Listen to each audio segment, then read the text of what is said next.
निबोधत।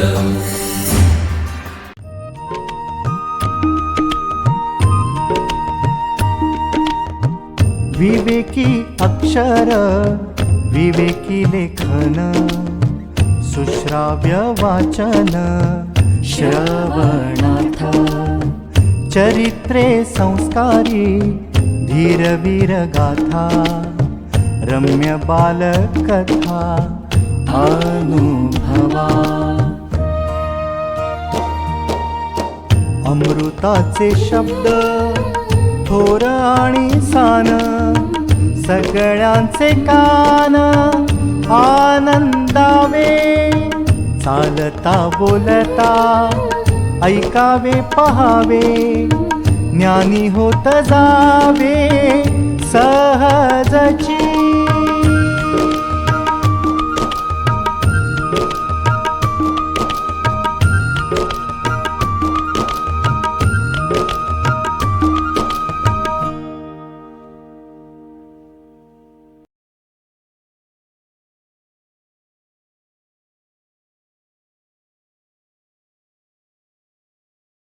कथांजली लेखिका सौ मनीषा अभ्यंकर अभिवाचक ऋतुजा रोहित काळकाटे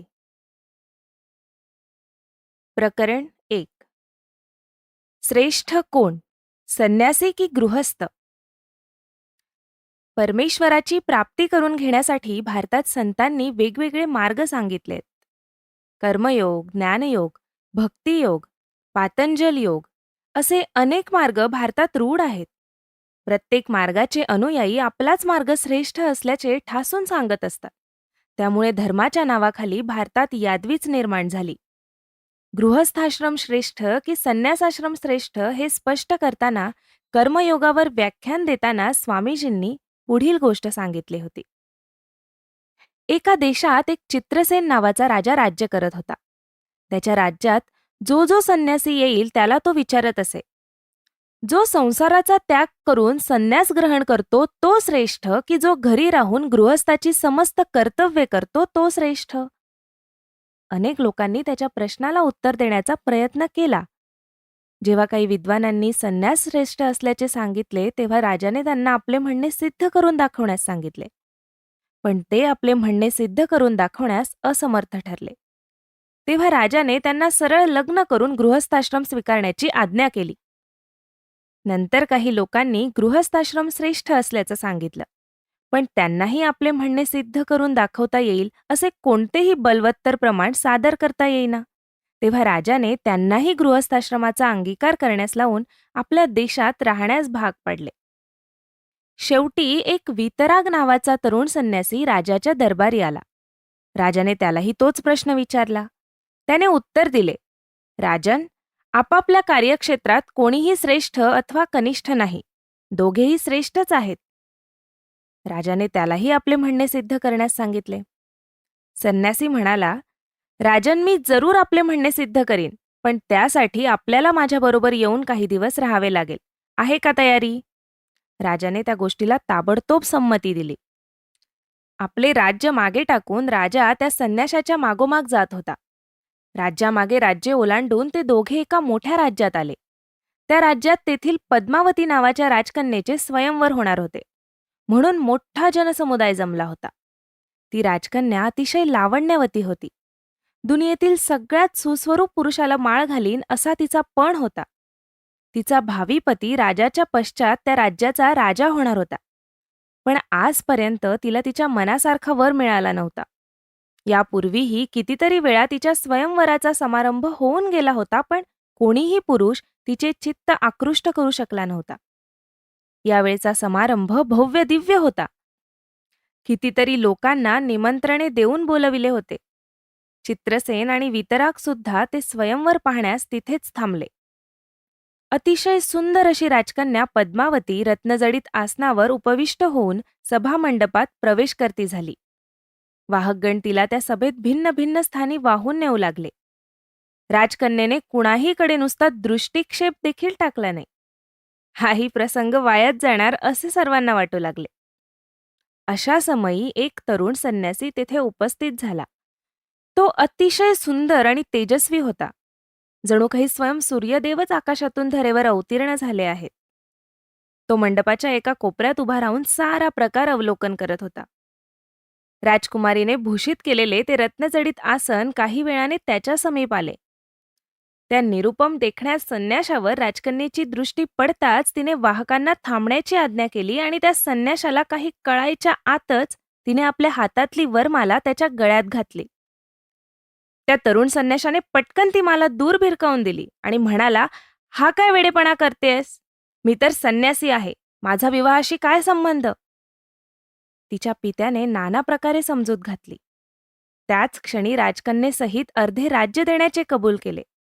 आपल्या पश्चात राज्याचा तोच वारसदार होईल असेही कबूल केले आणि फिरून ती वरमाला त्याच्या गळ्यात घातली. "मी विवाह करू इच्छित नाही," असे स्पष्ट करून ती वरमाला झुगारून देऊन द्रुतगतीने त्याने त्या सभेतून प्रस्थान केले.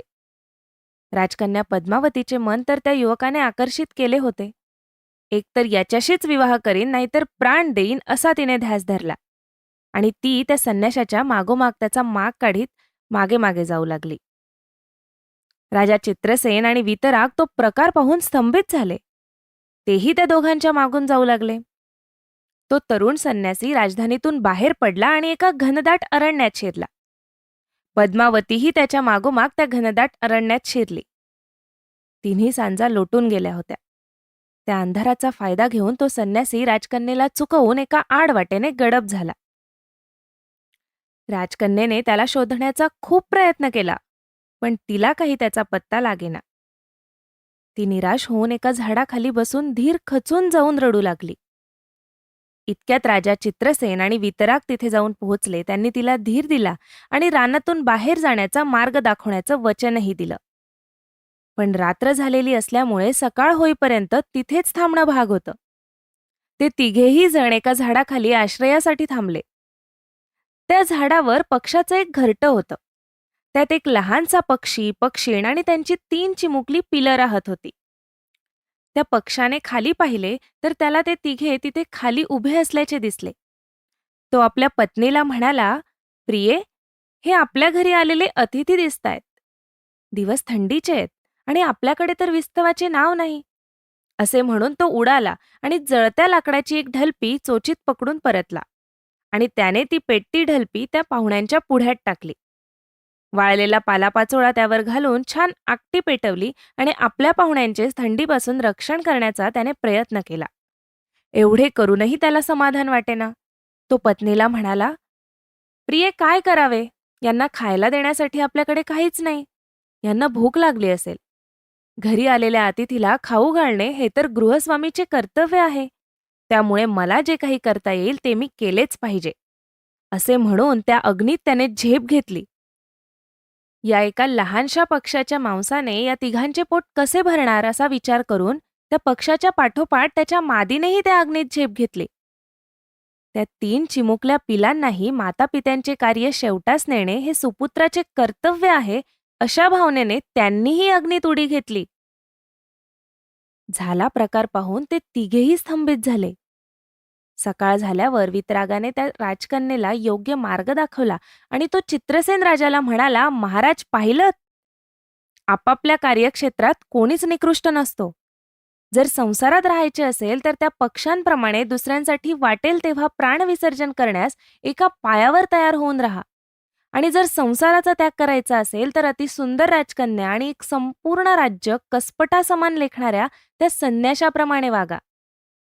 गृहस्थाश्रमी बनण्याची आकांक्षा असेल तर आपल्या जीवनाचा परहितार्थ यज्ञ करण्यास नेहमी सिद्ध असा. आणि संन्यासी होण्याची इच्छा असेल तर सौंदर्य, ऐश्वर्य आणि प्रभुता याकडे ढुंकूनही पाहू नका. राजन, लक्षात असू दे की प्रत्येक जणच आपापल्या कार्यक्षेत्रात श्रेष्ठ असतो. मात्र एकाचे जे कर्तव्य तेच दुसऱ्याचे कर्तव्य असत नाही." विवेकानंद म्हणतात, "गृहस्थ व संन्यासी यांच्यामधला फरक हा काजवा आणि तळपणारा सूर्य, छोटेसे तळे आणि अथांग महासागर, राईचा कण आणि मेरू पर्वत यांच्यामधील फरकासारखा आहे. हे स्वतःला सांगण्यास कधीच विसरू नका आणि आपल्या मुलांनाही ते शिकवण्यास कधीच विसरू नका. कार्य करीत राहणे हे पश्चिमेचे ध्येय आहे. तर शोषित राहणे हे पूर्वेचे ध्येय आहे. कर्म करणे आणि सहन करीत राहणे या दोघात पूर्ण समन्वय साधल्यास जीवन परिपूर्ण. विवेकानंद केंद्र मराठी प्रकाशन विभाग म्हणजेच MPRV गेली 35 वर्षे संस्कारक्षम आणि राष्ट्रजागरणपर पुस्तकांच्या प्रकाशन व्यवसायात 135 हून अधिक पुस्तके, 10 लाखांहून अधिक प्रतींची एकूण विक्री, कार्यकर्त्यांना उपयोगी पडेल अशा माहितीची विवेकशलाका आणि केंद्राच्या देशभरातील कार्याचा परिचय करून देणारी कार्यदर्शिका. संपर्क अश्विनी हाईट्स, पहिला मजला, ग्राहक पेठेजवळ, टिळक रोड, पुणे 30. संपर्क क्रमांक 9881061686.